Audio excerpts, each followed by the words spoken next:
Welcome to the Caregivers Lounge, where we dive into the laughter, love, and lessons of caregiving. Because let's be real, this journey is unpredictable.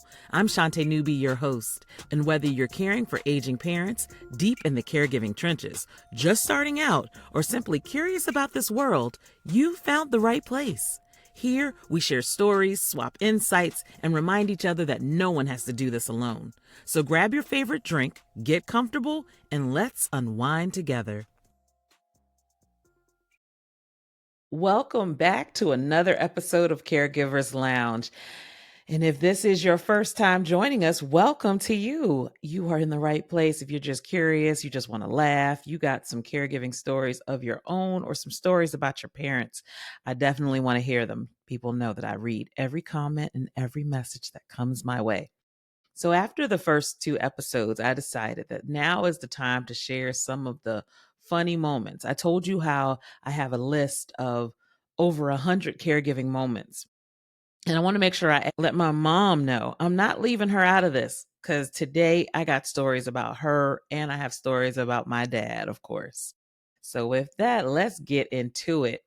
In the last episode, we talked about doctor's appointments and having to go to them. And I actually have a few situations to share with you. Even just recently, we had a doctor's appointment scheduled. Well, let me just share what happened. I had his doctor's appointment in my calendar for his primary care doctor. About a month ago, the primary care doctor changed, and my dad goes to the VA. So, shout out to all the veterans. Thank you for your service. So, they changed his appointment because he has a new provider. Well, in my organized fashion, I have the new appointment in the calendar, and I had the old appointment in the calendar as well. So, I took my dad to the VA the other day. We get all the way to the back.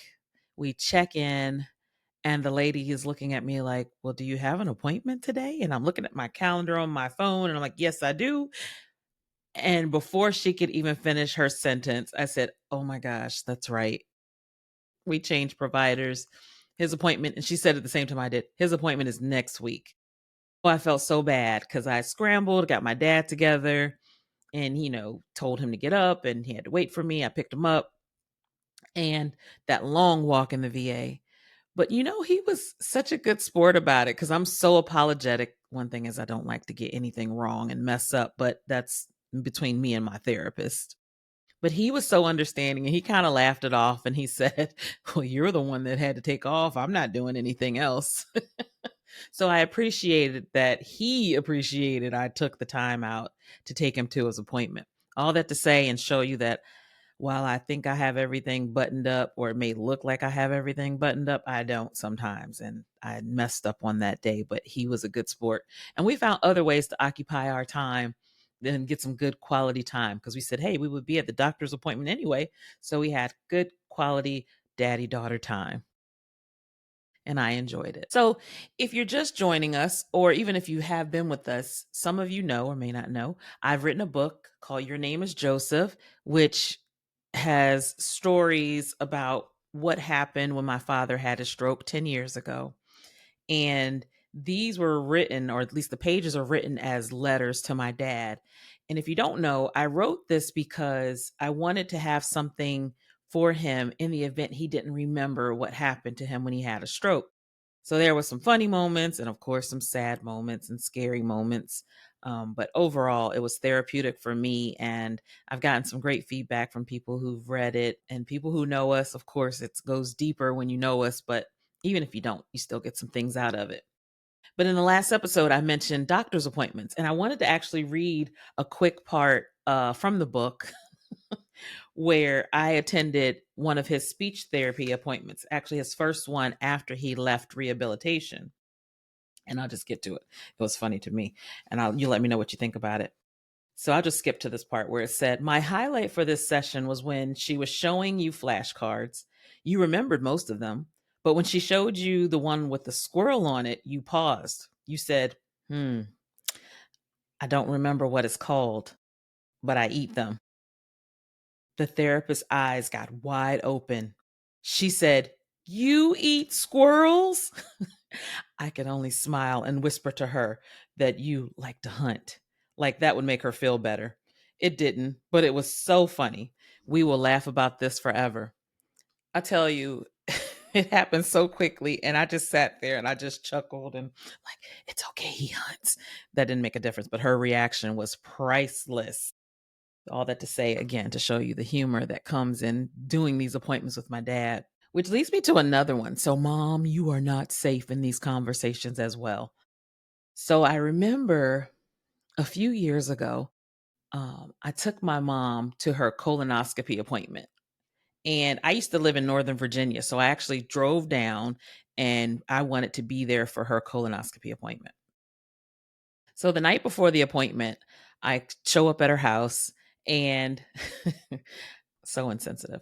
I had this big bucket of kettle corn, popcorn. And my mom is in the bed and I'm sitting beside her bed talking to her and I'm just chucking this popcorn in my mouth and laughing and talking with her. And then my mother says, "Oh, it smells so good. I haven't eaten anything in 2 days." And insensitive me, I'm like, "Oh, wow." And I'm still eating the popcorn. I'm like, "Oh, that's so sad." Didn't think too much of it, right?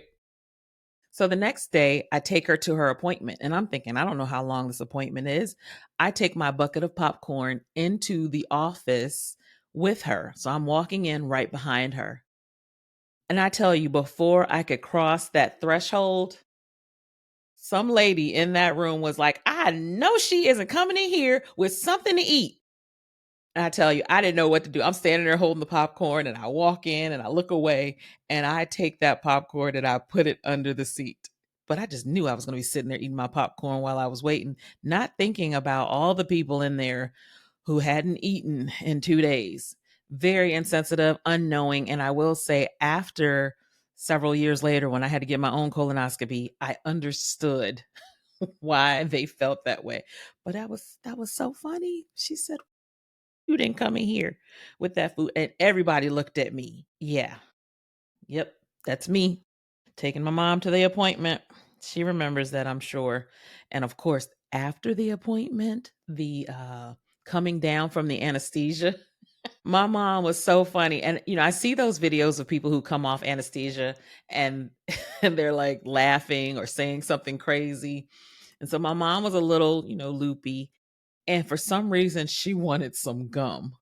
And so I hand her a piece of the gum. It was like those little chiclets. I hand her a piece of the gum and she takes the gum, throws it in her mouth, but she doesn't close it. And then the gum falls out of her mouth. And she's like, "What the F did they do to me?"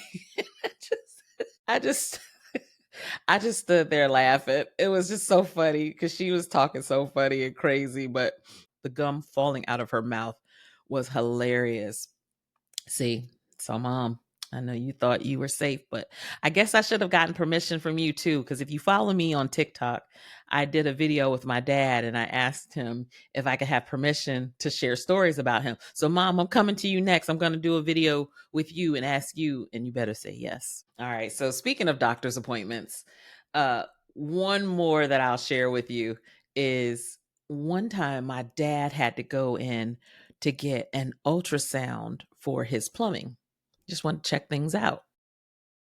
Now, if you've had an ultrasound before, they give you all these instructions on, what to take off, what to put on, what to cover up, where to put things. And so my dad had a stroke, and the way he processes information, it takes a little bit longer than most, right? So the lady's going through all these instructions, and I'm standing there like, I need to take notes myself. And of course, he's looking at me like, "Oh, you're coming in here with me." And I'm like, "But where they're checking, I don't think I need to be in there for this." And of course, as his caregiver, I need to be in there. So I go in there with him and I'm trying to tell him everything she told him to do. And of course, it was like, so I said his plumbing. So you already know. Of course, like take your pants off, cover it up with the towel. And she's telling him, or she told him rather, where to put things. And I'm trying to describe to him without saying the words. I'm actually doing gestures like, take this and pull it up like this and put the towel over it. And so it was just funny to sit there and think about, what would he have done if I wasn't there? Like, I don't even know how that appointment would have gone, but needless to say, it was hilarious sitting there translating his instructions on what to do and where to put it. So as I'm telling these stories, are any stories for your loved ones coming to mind? Any memories, any funny moments that this just etched in your brain forever? Because I will tell you, those last two that I shared with you, those are from years ago. So they are etched in my brain. Love to hear your stories. So as I have been working through the book, working through this podcast, it came to mind, or I was reminded that my dad actually was a caregiver before. So my first exposure to caregiving and understanding it was when I was about 18, I think, 18 or 19, I'm not sure. And my dad was caring for his aunt, my Aunt Girlie. So folks that know us know Aunt Girlie. She was nobody to play with. She was a tough cookie. So the funny thing about Aunt Girlie was she had a lot of money, and she would shop on Home Shopping Network. Shout out to Home Shopping Network. They're actually one of my voiceover clients. Small world, full circle. But she would shop from the Home Shopping Network, and she would order things that didn't make sense. And when I tell you what it didn't make sense, for instance, she was bedridden and she could barely walk. Like if she did, you needed a cane and needed assistance. And she would order exercise equipment like treadmills, and I don't even know what this little rocking thing is called, but she would order things like that. And my dad would have to go over there and return to sender, return to sender. And the funniest thing that she ordered, to this day, I just won't forget that image in my head. So my Aunt Girlie's hair was very short, short, and for those who know, coarse. And Home Shopping Network had this hair on a string.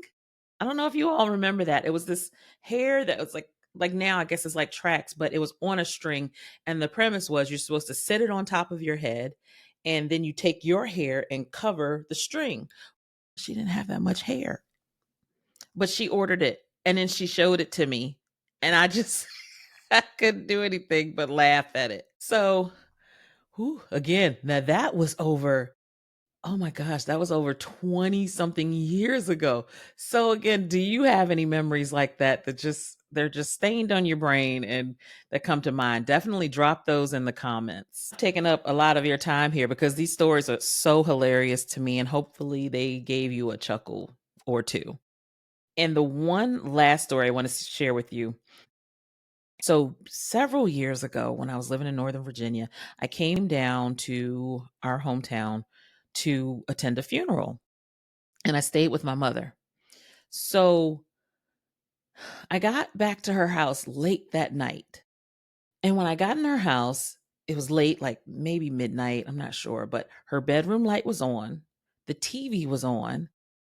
I walked into her room. She's sitting in her chair, hunched over like that. So I'm thinking, first off, she's asleep, right? I'm like, hey, mom, I'm calling her, mom, mom. And she didn't react the first 3 times I said mom until I screamed and I shook her. And again, she didn't move. All she did was, I do this all the time. Oh my gosh. You could imagine what I was thinking with her hunched over, not to mention I was down there for a funeral.